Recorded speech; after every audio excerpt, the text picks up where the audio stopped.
in SD. I've crossed the river and now I'm back in central Santo Domingo, so I don't have the beautiful view of Christopher Columbus's house. I don't have much of a view actually at all. I've just got a view of the street right now. So allow me to share this with my fellow Cold Approach colleagues.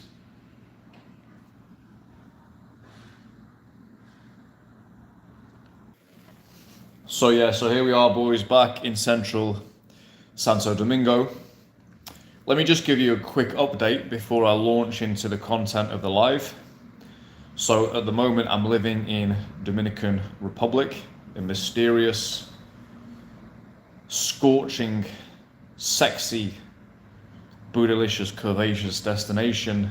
The island is like the women, luscious, delicious, intoxicating, and yeah, the passion of my life. This is a country I would die for. There's only a couple of countries I would die for in the world, and this is one of them. So yeah, I'm back here in central SD, back in familiar territory. These apartments, this block I rent here quite often, so this is pretty familiar. And it's been nice to get back into the capital. It really has emphasized to me just how much the cityscape is important in daytime approach. It's very important in daytime approach. So I was up in Santiago, it's such a nice city. It's in many ways I prefer it to the capital in terms of it's like high society. But for Cold Approach, it's a really tough crack because you just don't have the cityscape there for it. I talked about it, I moaned about it on previous lives. So I was doing my work in the mall, which I did fairly well from. I'm still in touch with some of these girls. And let's see if we can start closing some of them as well. So just as a side point, follow-up is very important. Sometimes a Cold Approach is a temptation to constantly go out and generate new leads. You should be going out and generating new leads, I would say at least once a week while you're single, but also follow up with the girls that you like. Start to develop some kind of, start to date them, or at least, even if you can't see them, you can stay in touch. Circulating girls who are sexually charged, they're looking for an attractive guy. So I've been staying in contact with some of the girls I've approached there, and I expect when I go back in February, I will be meeting up with some of them, probably at least one, but likely more, to be honest with you. I'd say likely three. So yeah, staying in touch and following up is important. And yeah, just as I've got back into the capital, I've been able to go out and just enjoy the streets here. Whenever you go into a difficult environment and you pull through. So I had a month just practically only approaching in this very antiseptic mall with strip lighting. It's not a pleasant place to approach. Doing approaches in Starbucks, doing in front of a whole line of people, doing approaches in cafes, doing approaches in going into a shop to approach a shop worker in the shop, approaching supermarkets a couple of times. It's tough. It's tough going. It's a tough crack. So when you come back into a normal environment, it's like, oh my God. It's like I've just been pushing up 150 keys on the bench press, and now I've just got to go and do a push-up. Well, this is going to be easy. And so that's how it feels.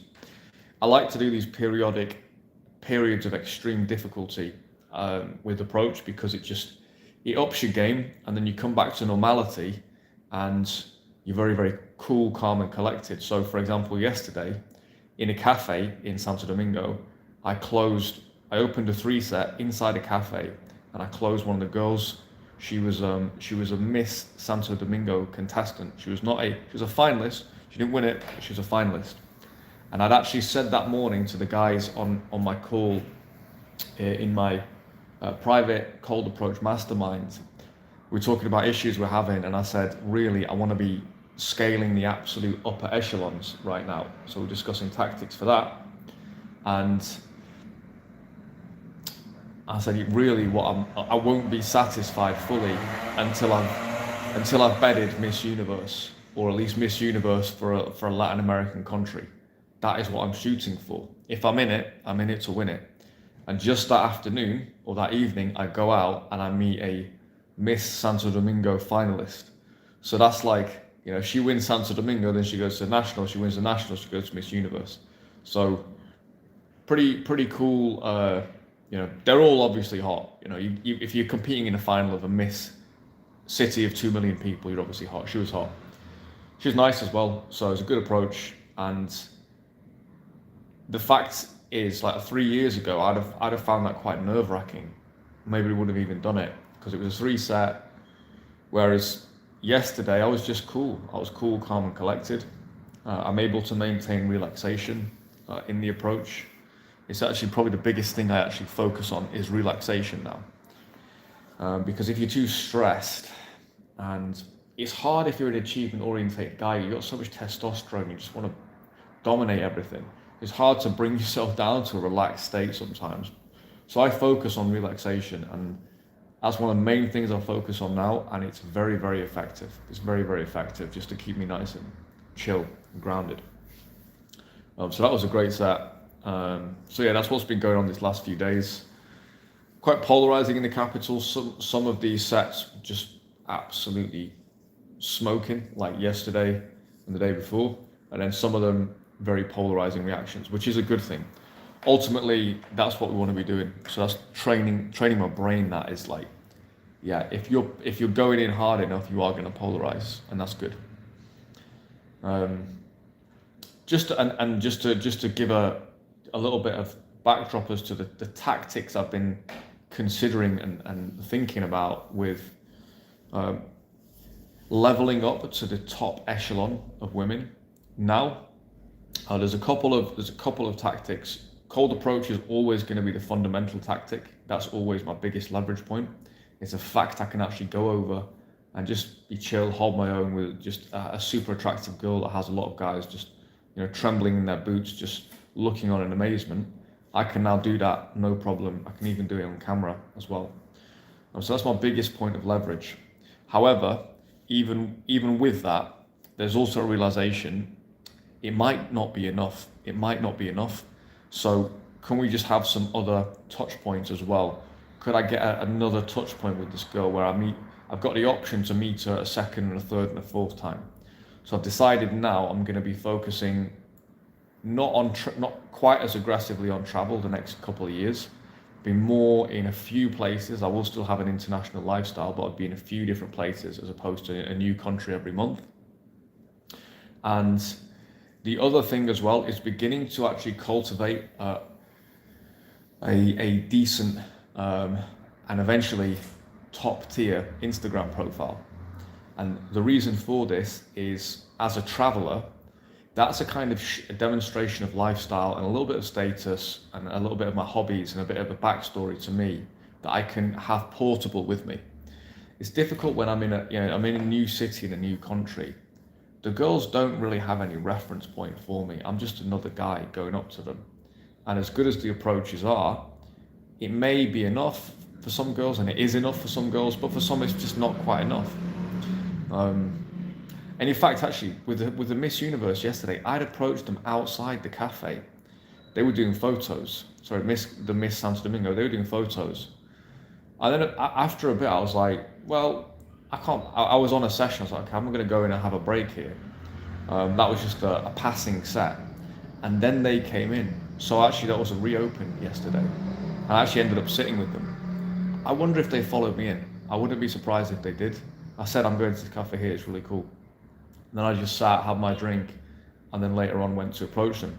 So to close that girl, the Miss Santo Domingo, I had 2 touch points. I had the first approach, and then I had the second approach from inside the cafe. So that was that was just a point illustrating exactly what I'm talking about. There's a lot of these girls, like I get the number the first time, and I know if I saw her just probably once more, I would, and it wasn't a date, I would be getting on a date, I'll be pulling her there and then. It's just like a lot of very premium girls, like they are selecting from their social circle. They want a guy who's exciting, but a complete outsider is not always what they're looking for. So by cultivating a more interesting more interesting Instagram profile, that is actually going to give me better options going forward. So the first thing I've done, I'll do a video on this tomorrow. I've gone from a -3 out of 10 WhatsApp, which was literally me taking a penalty in Belgrade and a picture of my book, and not even a nice looking copy of it, like the test copy of it. That's all I had on my Instagram. And I had about 100 women that I was following that I'd met through Cold Approach, and about 60 people following me. And so I had a call with a friend who is like really learning this stuff aggressively right now, and he gave me some great advice. And so first of all, I cut out all the girls. I'll cut out all the girls I'm not going to see, and just cut my following count right down, so I don't look like a Debbie Desperate just following everybody. And in addition to that, I also just changed my photos. So at the moment, the photos are much better than they were. And so I've gone from about a -3 out of 10 to probably about maybe a 2 or 3 out of 10. Maybe 3 or a 4. Definitely not above a 4 though. So it's not good, but it's not hurting me. I don't think my Instagram is actually hurting me. It's funny because my friend said these photos are too dark and dingy, mate. Get some brighter, more exciting ones. And it's true. But it's funny because on one of the photos is me walking through the streets of Romania in really wrapped up with a winter jacket on. And I don't know how much this means. I'm a complete boomer when it comes to Instagram, but it did get a like from one of the models that I've got on there, who I cold approached in a supermarket here in Santo Domingo. We've been going back and forth a little bit, and she liked that picture of me in Romania of all places. So it's interesting out here. Those photos are probably in a way more interesting out here because these people have never seen snow, you know. So it's not the worst thing in the world, but I will be cultivating this over time, and it's going to go from being right now where it is just like, okay, this is not hurting me, this is okay, it's not good, but it's okay, it's not destroying me. It's going to go from that to, hey, this is an asset, to, hey, this guy is really cool, to, I've got to meet this guy. That's where that profile is going to go. And it might take some time. I'm gonna be putting a little bit of cash into it as well, doing some photo shoots, and it will just be a good thing to demonstrate for you guys. And I will let you know the results. Does that get me that second meeting with some of these girls? Because I think a landing page is all it is. It's impossible for me to actually communicate the depth of what my lifestyle is in a conversation. It's not even possible. I've lived in 20 countries. I speak 4 languages. I even speak a bit of Serbo-Croat, for God's sakes. I'm a premium level dance guy. I'm basically a Kizomba teacher. I'm easily teacher level. And honestly, I'm better than a lot of teachers. That's just facts. I travel around the world doing cold approach. I've got a remote business. I've got an exciting life. I used to be a club promoter. I do firearms training like obsessively. Like, this is James Bond level life. This is like some kind of rogue pirate Bond life. Like, it's a fucking sick life that I've dreamt about and I've cultivated and worked towards, sacrificed for decades. Yeah? And now I'm living it. And I've been living it the last 5 or 6 years. How can I can't show that in an approach. It's not even possible. I just look like a pretty decent looking guy, or a very decent looking guy, who's approached them. But that's about all we've got. When my profile actually matches my life, that's when things really gonna be interesting. See if that actually makes a difference. Unlike most people on social media, my life is substantially better than I actually show on social media. That's not like a flex. That's intentional because I'm quite privacy. You won't believe it, but like in my core, I'm an extremely private person. So it's like I've found every step of like producing content, and then even getting on Instagram. I don't really like it, but it is what it is. This is the world we're in, and I may as well use it. At the moment, my profile is private. But if you want to follow me, at Joe Blake Lisbon, give me a follow. That will help me to continue this experiment, improving my follower count and improving the photos. Also, if you want to DM me as well, you can. I prefer you to get on a call with me. But yeah, if you want to DM me, you can. So, extensive update there, 15-minute update. Now let's get into the main content of the live, which is, brother, if you are in despair when it comes to your personal life, if you are frustrated, if you feel a sense of cosmic injustice, you really think you're a guy who's got something to offer, but you're completely overlooked romantically. The apps are an abomination. We all know this. I don't need to go into this on this particular live. Clubs can be hard work for a lot of guys, especially the more introverted guys, and you're scratching your head going, what the fuck am I going to do? Am I just going to jerk off into a sock for the rest of my life? How many more nights alone do I want to spend? How much more can I tolerate this? How many more months and years am I going to watch the beautiful girl go by and just have that animalistic pull inside my chest? I already know what I want to do. I already know what I want to do. Boys who said hi, hello to you all. I already know what I want to do. And yet I just can't pull the fucking trigger. And even if I do occasionally pull the trigger, I'm so fucking nervous. I'm so stressed. I feel like I'm going to vomit before I even get into the approach. I'm getting vertigo going into the approach. Even if I do, I'm not really delivering my best self. And even if I get in with all the nerves and everything, I don't have a fucking clue how to run an interaction. I don't know what to do. I don't know how to move it forward. I don't know really how to close. I don't know what I'm supposed to do. Even if I somehow manage to get a date from my social circle, I don't really know what I'm doing on dates. I kind of didn't really think too much about women. I kind of thought the Hollywood messages would probably be right. Make a grand gesture about how much you love her and then you'll sweep her off her feet. Just be yourself. What does that mean? Women want to be equal to the men. They want to be treated with respect, blah, blah, fucking blah. You're doing everything you maybe thought you were supposed to do, and it isn't fucking working. And just realize this, my friend. There are guys out there pulling women who are no better looking than you, who have got no more money than you, got no more style than you. There are guys out there pulling hot women every single day. Every single day. In some cases, practically shagging new women every single day. That's maybe a bit extreme, but there are guys out there through daytime approach who are not far off that. Yeah. And there's guys, and I would be one of these guys who are generating options daily, or just whenever they want. They want to go out. If I want to go out today to do a bit, I will, and I'll get options. Tomorrow, I will, and I'll get options. It's just more options is always good. Better options is always good. Guys out there doing this, it can be done. There's nothing special about other guys. It just put yourself in the position to actually capitalize on what you've got. So yeah, just realize this. This is a beginning of hope.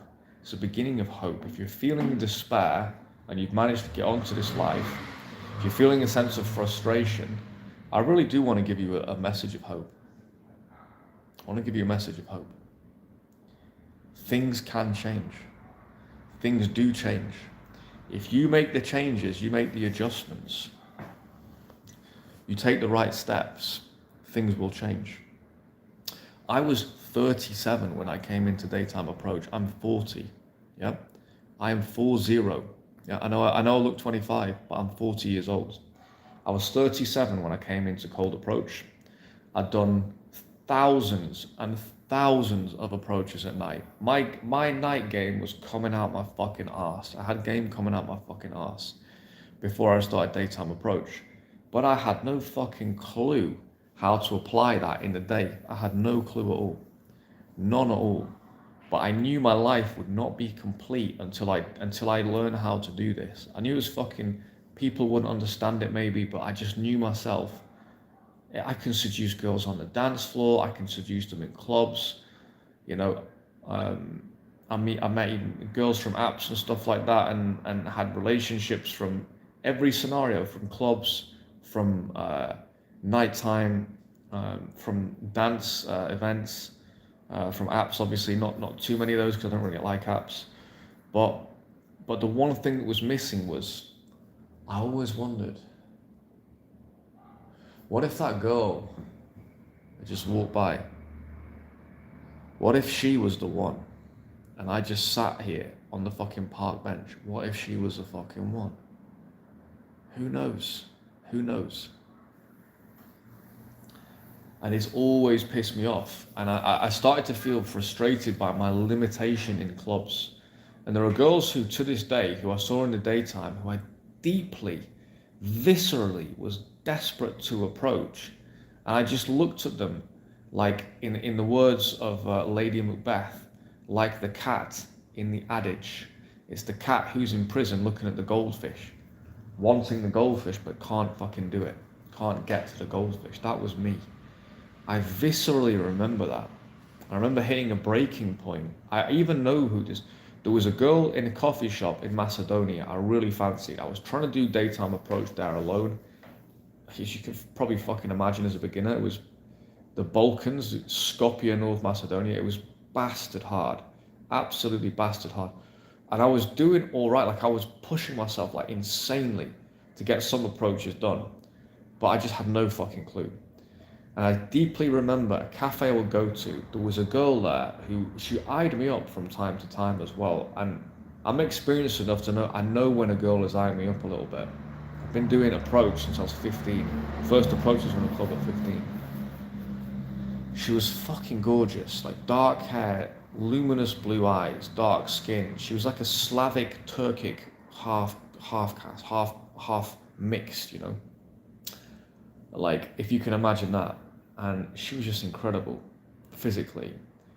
And in the shop, in the coffee shop, all these fucking Balkan guys, they all fancy it, they all trying to be alpha around her and stuff like that. I just kind of kept myself to myself. Thought, yeah, I'm not going to approach her here.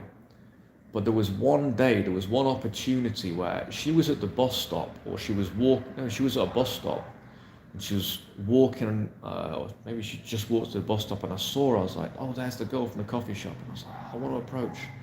My mind knew what I wanted to do, but it was like there was an engine revving inside me, but the handbrake was on. I just couldn't do it. I couldn't get that handbrake off and just let myself finally do what I wanted to do. I was too afraid to step into the unknown. I didn't know, I had no roadmap. And that was one of the other things, well, I had no roadmap. And I'm in a foreign territory as well, so it feels a little bit risky almost. And so I didn't do it. And to this very day, I regret not doing that approach, because that level of girl, that was a genuine 9 or 10. Genuine 9 or 10. She was a waitress as well, like probably 9 or 10 level waitress. This is what I want. Like, waitresses are my speciality. So like, something could have happened there, but it didn't. It didn't, because I could not do the approach. So yeah, it stuck with me. And a few days later, maybe even that very day, I went and searched like a coach. I went and found a coach who became a friend of mine. And I mean, the rest is history. The rest is history. And on my own immersion, should we say, the defining approach was an approach at a bus stop. I turned to my friend and I said, who's my mentor at the time, it's my friend now. I said, dude, I'm fucking scared. I've seen one, but I'm fucking scared. And he just goes, just go pay her a compliment. And I was like, all it takes is the right words. With me, I'm like a Rottweiler just ready to go. Like, all you've got to do is just nudge the leash and I'll go. And he just said the right words, and bang, I went into the middle of a bus stop. I know I'm self-aggrandizing here, but this is my story. Your story could be very similar. From not being able to approach a single girl at a bus stop with nobody around for like 100 meters, I went to approaching an absolute smoke show with fuck knows how many people around, completely full bus stop in central Manchester, 20 people around, my first day of cold approach. I knew in my soul I had game coming out my arse. Went over to her, and literally ones and zeros all around, and just me and the girl. Matrix moment, yeah? I felt like I was in the Matrix. And I was just pulling full macchiato on this girl. Had her absolutely eating out the palm of my hand, like just absolutely macking the pants off this girl in central Manchester. And it was a monstrous moment, dude. It was a monstrous moment. I wish every man on earth could live a moment like that, because that approach for me has never ended. That approach for me never ended. I am still in that approach to this very day. That approach changed my fucking life forever, because I was like, that it was premium level game, my first day out. I know what premium game is because I've had it and I've got it. But how do I do it in the street? And I just found my answer there. Just go through the fear, just go pay the compliment. I truly wish every man on earth could get a moment like that, because who knows what kind of world we'd be living in if every man had a moment like that, if every man had a mentor like I had. And this is why I took my time in developing my approach. I respect the game. I've been in the game since I was 15. I respect it. Yeah. It takes time to get good. It takes iteration. So even though I got closes on my first weekend, I knew I'd have to do more to get really, really good. So I continued to approach very, very intensively for the first year. Got a girlfriend, got laid, etc., traveling around the world. And then I went again for a second year, even though I thought I'll take this time off, I'll do a spiritual retreat. As soon as I got to Belgrade, that idea went out the window. Started approaching there, and the rest is history, to be honest with you. By November this year, when I was in Bosnia, I was doing approach out there. I was doing sessions out there, and by November this year, I realized I'm going to be a coach. It's my destiny. It's my destiny. Because I'm so versatile in this. I know the nighttime, now I know the daytime back to front. But I waited a long time before I started to put material out and started to offer my services as a coach, because I wanted to be on such a level that when guys come in, they are really getting a true expert in this. And so that's been my experience. And guys who come in, this has been the most rewarding part. It's not about me. It's not about me anymore. I'm giving you my example, but why I'm doing this channel is because I know there are so many guys out there who have got exactly what it takes. And there's so many girls out there waiting for these guys to step up. They just need the right method. They just need the right method and the right training and the right approach, and have the right people around you. So if you are in despair, all it takes is one phone call. Your entire life can change in one call. Calendly.com/wingbro. I know that sounds a bit cheesy, it sounds a bit salesy, but it's a fucking fact. That is what I do. I change guys' lives forever. After working with me, many of them become privately wealthy. If you're a 6 out of 10 on approach, you'll go to a 9 in a weekend with me. And if you're a 1 out of 10, you'll get to a 5 or a 6 within a weekend. And that's enough. That's enough. So the guys I work with are either beginners who've got a lot of potential, or they're guys who are already good and they want to become nasty. They just want to become animals. So those are the brackets that I work with. But yeah, do not despair, my friends. You are closer than you could possibly imagine to a life that is better than you can possibly imagine. It's like with the special forces. There's a famous soldier. There's a famous British special forces soldier, Christian Craighead. He is responsible for the largest single hostage rescue, the largest one-man hostage rescue in British military history, and he did it defying orders, by the way, or not awaiting orders from the British military. This was in Uganda, Kenya. In Nairobi. Yeah, in Nairobi, Kenya. And he, as a single guy, as one soldier, evacuated 700 people who were under siege in a shopping center, in a massive shopping center. They were basically under it wasn't Boko Haram, but it was some ISIS Boko Haram Islamist insurgency, and they were literally just executing people, horrible, like murdering people. They killed like 20 people already, and he went in on his own. He got a call from a friend who was in the mall, and he went in on his own. He wrote a book, One Man In, but it's not allowed to be published. The British government won't allow him to publish it. But he did his, he's a famous soldier now called Christian Craighead. He is now the bodyguard of Donald Trump. After the debacle of the assassination attempt, after he retired from Special Forces, he did a few things, and now he works for the president of the US. So this is like pretty much the most distinguished living soldier, right? He saved 700 people's lives on his own. On his own. Yeah. Special Forces, right? British Special Forces.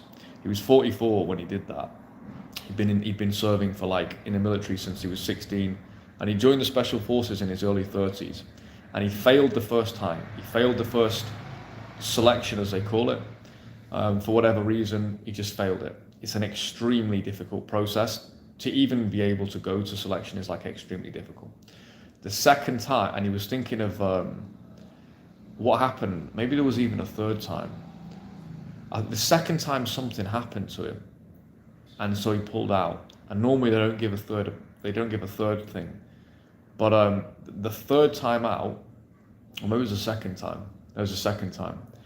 He wasn't sure whether to go or not, whether to leave the military. And one of his friends who was in the Special Forces said to him, "Mate, if you knew what was on the other side, you would not even hesitate. You would not even hesitate. You'd be signing up for selection. You'd be getting yourself fit. You'd be going again." And he almost didn't go for that selection. He almost didn't go for it. Paul, how are you, mate? Good to see you, mate. I'm going to relate a military story here to a famous military story to Cold Approach. So this guy, Christian Craighead, who became the most distinguished soldier on earth, evacuated 700 people on his own from an ISIS insurgency in Nairobi. His nickname in Kenya is Obi-Wan Nairobi. This guy's like a human legend. He's like, he's still around today. He's Trump's personal bodyguard now. After Trump nearly got his head blown off, he called up Craighead to support him. And he nearly didn't go for Special Forces selection because he failed the first time, and he nearly didn't go to the second one. And there was only a friend, a guy that he respected and trusted, who said to him, my friend, if you only knew what was on the other side, you would not hesitate for 1 minute.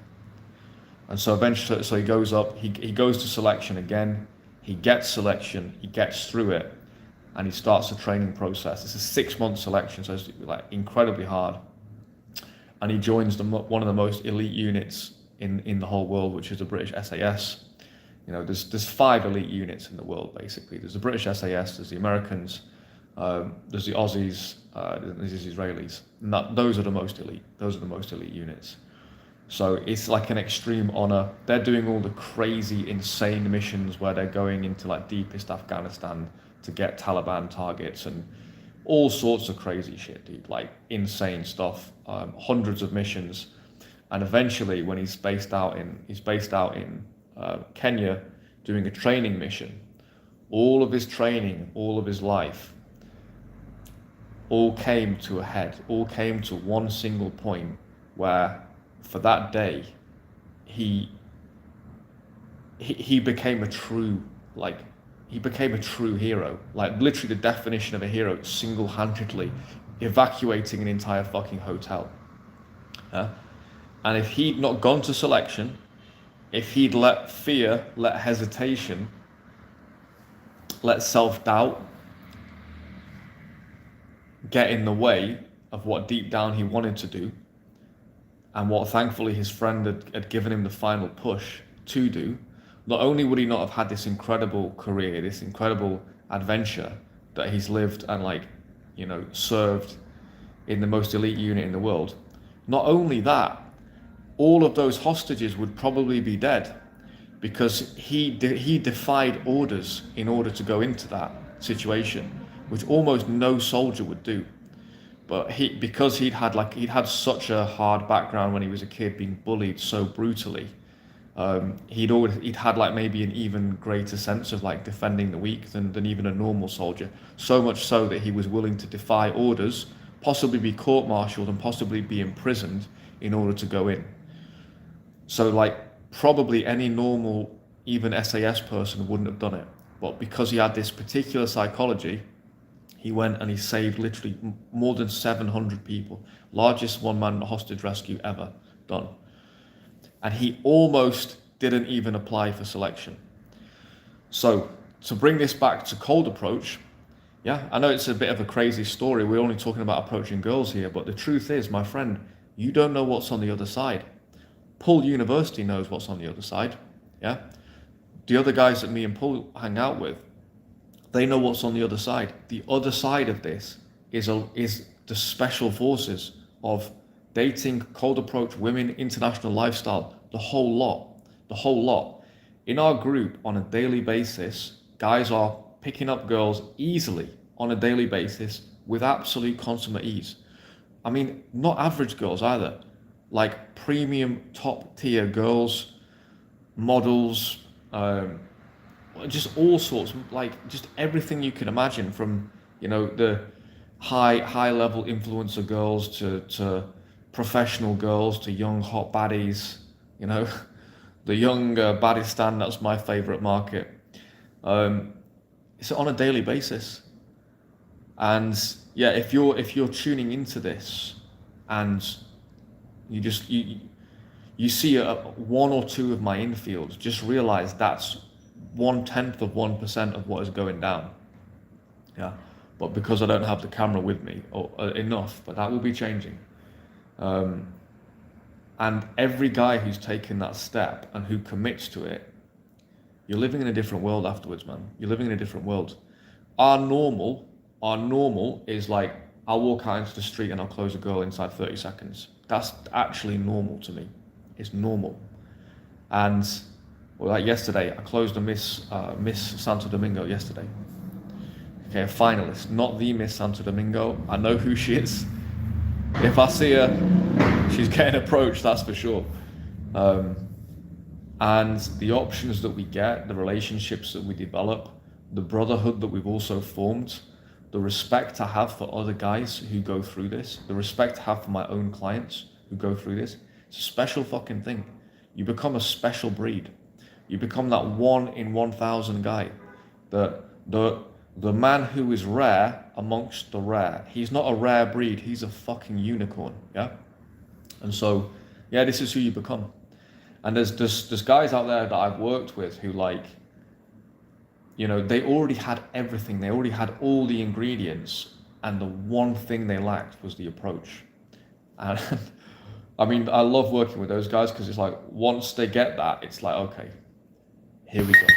The floodgates are about to open. And it's such a good service because not only am I serving the guys, I'm serving the girls. I'm serving the girls, man. I'm serving the girls. They get the romantic hero finally to come out of fucking nowhere. Finally, a guy with balls comes over to them, declares himself boldly to them, has a smooth approach. It just seems so natural the way he spoke to me. He was so confident. She doesn't need to know you've done 60 approaches this weekend or 10 approaches today, or in some of our cases, thousands of approaches. She doesn't need to know that. All she needs to know is, oh, this guy came over. And even if you're nervous, I've had approaches where I was nervous and the girl was like, she still really liked it, because it was like, yeah, I could see you're a bit nervous, but I just liked the fact you came over. I thought the fact you were nervous made me think he must really like me. And so you don't have to be perfect. That was fairly early on in my journey, and I actually started to date that girl. And I remember we talked about it many times. I never told her, by the way, I'm still doing like 20 approaches a week, or at least 10. It was about 10 a week. I never actually told her that. So there's a couple of times I was thinking, yeah, dude, you should see my approach now, man. I'm smooth. But obviously I never said that to her. But yeah, you don't even have to be perfect. And it's all there for you boys on the other side. So I'd ask you, if you're watching this, just ask yourself, what is stopping you from taking the next step? If you're not satisfied with Tinder, Like, if you're not satisfied with clubs, if you're not satisfied with wishing and wanting and waiting, just honestly write down what is stopping you. Just write it down on a piece of paper. What is stopping you? What is it? Fear? Money? Disbelief? This isn't real? You can see my infields. It's real. Yeah. Okay, if you don't like me, that's also fine as well. That's also fine as well. Even if you don't like me, I can still teach you the skills. But I think to be honest, people who do, when you find a coach, you find a coach who you resonate with. You find a coach who you resonate with, who sees the world you do, the way you do. I just feel like life is short, man. If you're in your 30s, you know, like, you want to grasp this shit in your 30s. If I could have got trained, honestly, at 18, I would have done this at 18. Fucking 16. I'll fucking beg, borrow, and steal to do it at 16. 12, yeah. But no, if I could have, I'd have done this training as young as humanly possible, because then you get it done, you get out of the way, and it levels you up. As it was, I did some training actually. It was more nighttime, but we did some daytime approach sessions. It was about 25. It was pretty popular, all the rage in London in like the early, like mid 2000s. Loads of people go and do a day training with this guy he's like a famous playboy, his company. And I did a little training session, just a one-dayer, and I loved it. I absolutely loved it. But there was more of a focus on night game. But I definitely leveled up during that one single day. And then after that, I had my whole nighttime immersion, my personal self-immersion basically with my friends, and we just got good at nighttime. But if I could have learned this younger, oh my God, life would have been even better. I'd be married with children by now, but anyway, that's another story. I'm just glad I learned when I did, and I'm even glad for the nighttime stuff that I learned. I'm even glad that I did that. I'm glad that I was a club promoter. I'm glad I had these experiences, because we'll wake up not that far down the roads, and we'll be 72 like my friend, my Italian wingman out here, and as much of a legend as he is, he's 72. You got to have some cold approach at 72 to be pulling the baddies. He's fucking incredible, to be fair, but at a certain point, you know, you're on the sidelines, you're watching the younger guys. That point will come for all of us. I'm 40, dude. I remember my 30th birthday like it was fucking yesterday. I know it's a cliched thing to say. My 21st seems a long time ago, but my 30th, it was fucking yesterday. It was yesterday. 30 to 40 has flown by. But I am very, very happy that I fucking killed my 30s, dude. I slaughtered my 30s. I absolutely rinsed them fucking dry for everything. I was a club promoter. I started my international lifestyle. I started my business. I threw fucking everything at the wall. Everything at the wall. And I'm glad that I did. So if you're out there, my friends, stop teasing and toying with yourself and edging yourself with these videos, with this content, with thinking and wishing and wanting. If you think you've got the minerals, if you think you've got the look, you think you've got the style, you think you've got everything going on, but you just don't have a way to fucking deliver this, you are the guy I want to speak to. I'm not putting this content out. I'm not putting this content out.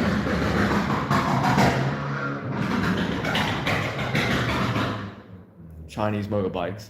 I'm not putting this content out to build a massive following. At least not right now. What I want to do now is to form the brotherhood, the Bratva. That is what I want to do right now. And what that means is I need to find those Neo figures out there. I'm fucking Morpheus, right? And if you're Neo, I am looking for you, my friend. This is why I'm doing these videos. This is why I'm doing this. If you're the guy who knows he's got the qualities, but he just needs the training, he just needs that support, this will change your life. It's literally like the Matrix thing. You go in and you just see it's all one big fucking matrix. But you need support. You're not gonna find this on your own. So if you found my channel, if you find this live, you watch this live, you're watching along, ask yourself, what is stopping you right now? What is stopping you? You know me by now. You know where the link is. What is stopping you? So let's have a quick look at the questions here. How has cold approach translated into other areas? Has learning the skills made you more money motivated, etc.? Oh, that's such a good question. In short, it translates into every area of your life. Cold approach is psychotherapy on steroids. So any insecurities, any issues you have, they'll get brought up in your approach sessions, my friend. Oh yeah. They'll come to the surface. And it's better to know about them than not know about them. So that's one thing. I got that early on. I was like, wow, this felt intense. I didn't expect it to be this emotional to begin with. Having a mentor, man, having a guy who just believed in me and who was alongside me was fucking huge, man. It's like that experience is something you never forget. I'll never forget my own, and the guys who work with me, I know it's something that changes their life. And so, so on that side of things, you get a deeper insight into your psychology. Building that set of confidence, building that confidence, it's helped me in other social situations. So for example, high pressure situations, you become more of a bulldozer. Like after you've just done a weekend cold approach, whatever you do on Monday, you just like headbutt your way through it. Get out my way, bang.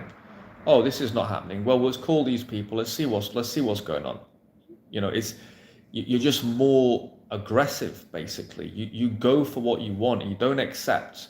If you can go over in front of a busy fucking bus stop and mack the pants off a girl, or if you can go over, like my friend does, Paul, if you go over in front of a bunch of Serbian fucking police and go and approach a girl right in front of them, when half the people there think you're a fucking gypsy, if you can pull off this type of stuff, or all the stuff we do on a weekly basis, you're damn right you can deal with your interpersonal skills in a more confident manner. It would be absurd not to.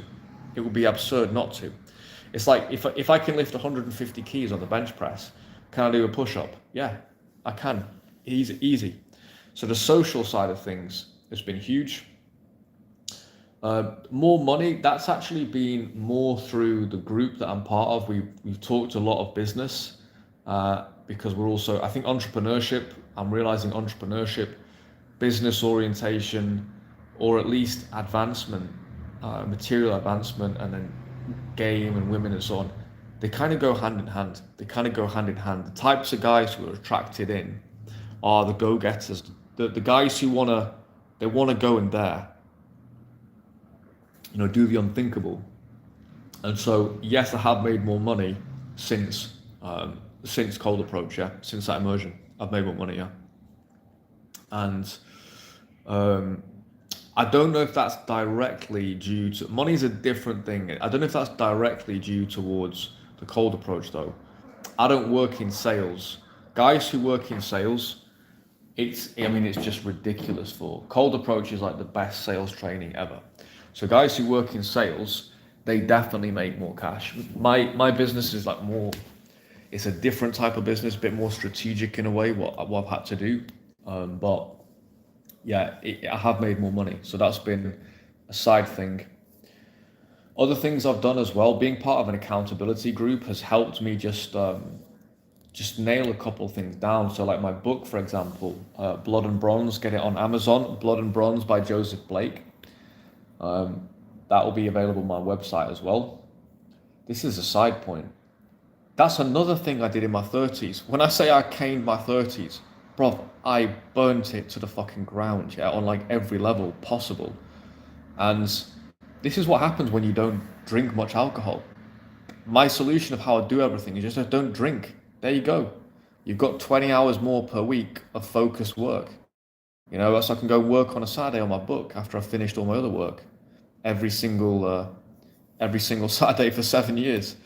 But I finally published this book, and that was part of my accountability group. One of the guys said, what would you be pissed off about at the end of the year if you'd not accomplished? And that's the first thing you should do this year. And I thought to myself, again, I was back in Macedonia. I was hitting the streets. I was dominating the streets of Macedonia.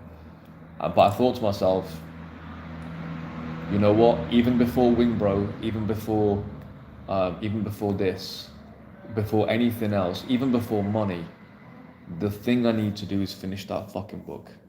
It's my number one priority. Yeah, Blood and Bronze, Joseph Blake. Check it out on Amazon. If you're into historical fiction, if you're into literature, honestly, you will love that book. If you're not into literature, you're not a literature guy, then I don't really know if you would, to be honest. But if you're into history, if you're into literature, I guarantee you'll love the book. I guarantee it.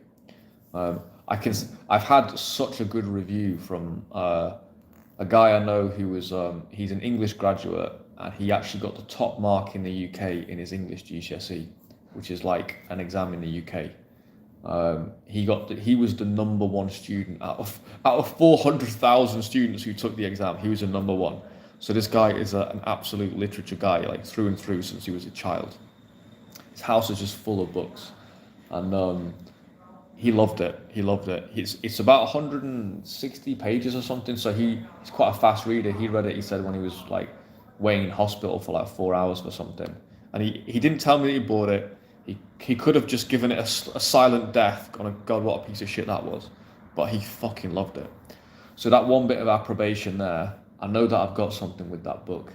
By the way, it does tie into relationships as well. It ties into my relationship model of the main relationship in that book. There's two. One is very sexual in its nature with one woman, and the other is a kind of male lead, female assistant. The male lead, the female assistant, the male running out front, taking the arrows, slings and arrows, the woman assisting with that.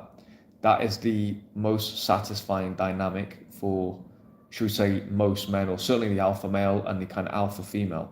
The real alpha female, actually, the real female, she wants to be an assistant to the great guy.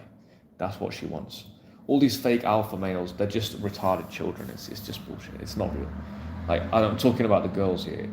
There is no such thing as a female alpha male. Like, just spunky, hot girls and stuff like that. But the really intelligent, sensual woman, she wants a guy she can follow. She wants a guy she can follow. And I've had this conversation with like a lot of women who we perceived as very successful and so on. Deep down, this is in their blood. It's in their DNA. And so yeah, so there's a relationship model in that text, which is, it embodies what I believe truly is the greatest form of relationship. The thesis of the text really is for the Indo-Europeans. So for everyone born in Eurasia, that whole continent, we stem from a common ancestry called the Yamnaya people. And the thesis of that book is when the Yamnaya met the people in northern India, there was this period in history where these two civilizations met. And I found it such a crazy concept. I was like, man, imagine when these guys met. You've got the Yamnaya, who these like extremely warfaring people on horseback, the first to domesticate horses, these crazy warriors, meeting with the Indian, like the Indus Valley civilization, who was super civilized, had really commercial culture, but very placid, very peaceful. You've got these two opposing cultures. What the fuck must that have been like? And it was pretty crazy, actually. It changed the face of India to this very day. The descendants of those guys from the steppe, he went into the gene pool in India. They got as far east as Japan, and they got as far west as Ireland. So this is an insane population group. And everyone in Eurasia descends pretty much from those people one way or another. And so that's what I focus on for the story. You can probably hear the passion in my voice when I talk about this. It's such an interesting period of history. And yeah, I fucking paid for that book in my blood, my friend. So yeah, if you're interested in this type of thing, go get it. If you're not, if you just think, Joseph, what are you talking about? I'm here to pull girls. Absolutely fine. I understand. But there are some guys actually who are into my channel who are quite artistic. Because I've even had a call with a guy who's telling me he's into writing poetry and he's into writing. And he thinks that's a kind of a nerdy pursuit and girls won't like it. My experience has been the opposite. When I've shared this book with women, especially when I've told them about it, when I was writing it, like the few girlfriends I had, they really admired it. They really found like the imagination captivating. They liked the story. they liked the fact I was doing something. They liked the fact I was doing something, I was making something. So yeah, if you're an artistic guy, bring that to the fore. Bring that to the fore. We don't, people like Andrew Tate. Well, he's now gonna have to hide in a fucking hovel, isn't he? Because he's been gaslighting people into thinking. I like to talk about military figures a lot, but he's been gaslighting people to thinking you have to be a 7-foot alpha male kickboxer, which it turns out he isn't even that anyway. But he's been brainwashing everybody to thinking you have to be this complete like warlord in order to get women. No, you don't. You can be multifaceted. You could be the artistic guy. You could be the cool guy. You could be the musical guy. You can be all sorts of different things. And I don't think the warrior figure is like it's just one figure of many. It's just one figure of many. Or you could be hybrid. I'm a bit of a hybrid. I'm a bit artistic, into the dance, into the literature, and I'm a little bit on the physical side as well, So yeah, you can be high. I think these days, like the Renaissance man is coming to the fore more and more. I think a lot of guys I notice across the board, guys are kind of leveling up across the board. Do you really just want to be the juice head, meathead guy in the gym and that's his whole life is Tupperware boxes? Not really. Do you really just want to be the poet who sits around just thinking all day and like drawing up his poems and smoking all day on his balcony and looking at the stars? You don't really want to be that either. What you want to be these days, I think, is a little bit of a hybrid where you're doing different things. You probably can't do them all to a high level at once, but you're doing different things over the years. You're becoming a well-rounded guy, the Renaissance guy. Balfour's just watched the fight. So yeah, in terms of anything else, in terms of translating to other areas, so I just mentioned that I finished my book. Again, that was part of the group. Did it help anything else? I mean, like for example, if I want to close a girl in a dance night now, it's just absolute piss. Before I would get nervous about, well, I might get a bit nervous, or maybe not, to be honest with you, but like, sometimes I might hesitate a little bit, whereas now it's more like, I'll go over. I'm a bit of an exhibitionist, to be honest with you, when I think about it. When I go to Kizomba nights, I'll go to the area where all the teachers are, because when you go to these especially the big events, you have teachers who go, and some of them are quite famous on YouTube and stuff, like what's he called, Johnny something. He's still quite famous, and he's absolutely sick, to be fair. And then all these guys there, they're mostly African guys. There's sometimes a few white guys, mostly African guys, and I will go right to the fucking middle of all of it. Of where there's like a kind of hierarchy within the dance thing of like the very best people will be in a certain place, and then you kind of filter out. I'll go right to the heart of the storm, and I will go get a girl, and I'll go right to the middle. Sometimes they're quite shocked because I think they look at me, they're not quite sure what to expect, and I am good.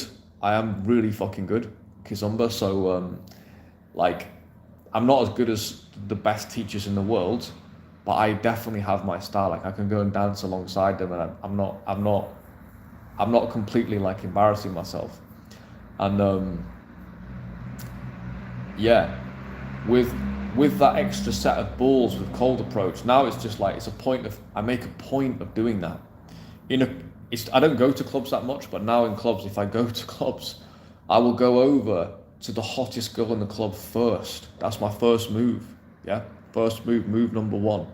If I can find her. Sometimes some clubs are so busy physically it can be hard to do, but if I can do that, I'll do it. So it's made other social things easier. Dealing with conflict, like I've had there's a lot of challenging situations I've been living. Like life is not fucking easy. Like a lot of challenges to difficult people, different family things going on, like insane things happening.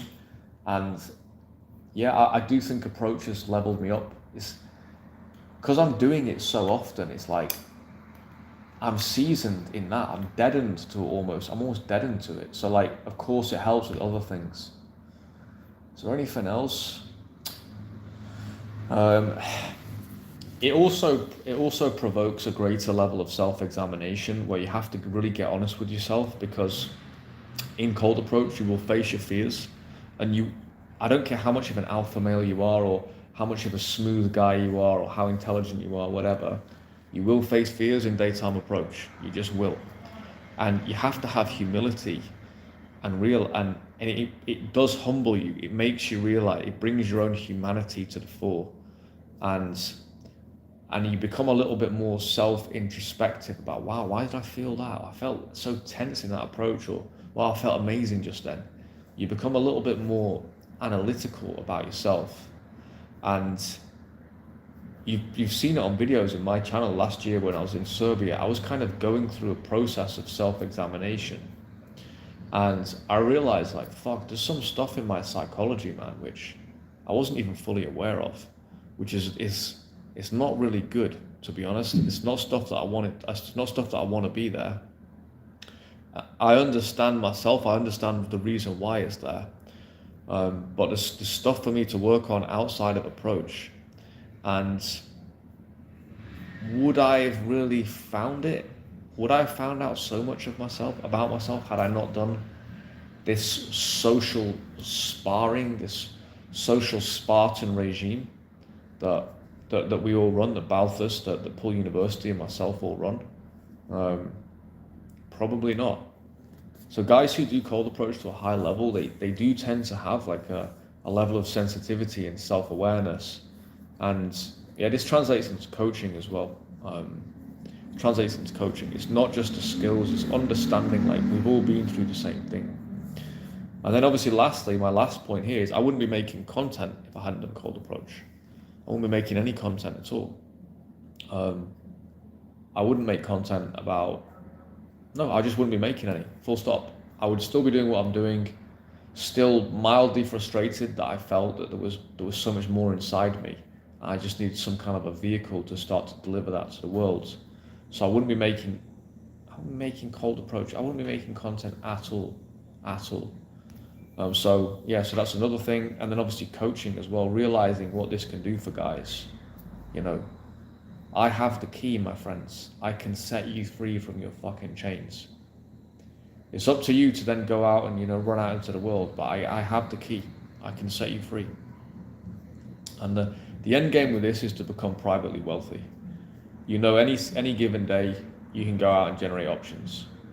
There's weird effects that happen, like at a very, very high level, where, like, I'm sure Balthus gets this. Like, I sometimes get like feeling I should be out every single day, because I'm like, I want to get so good. I'm like Cyclops. I can just look at the girl and she just drops on the floor and just starts masturbating or something. Like, it can get a little bit crazy in terms of the level of ambition you can get.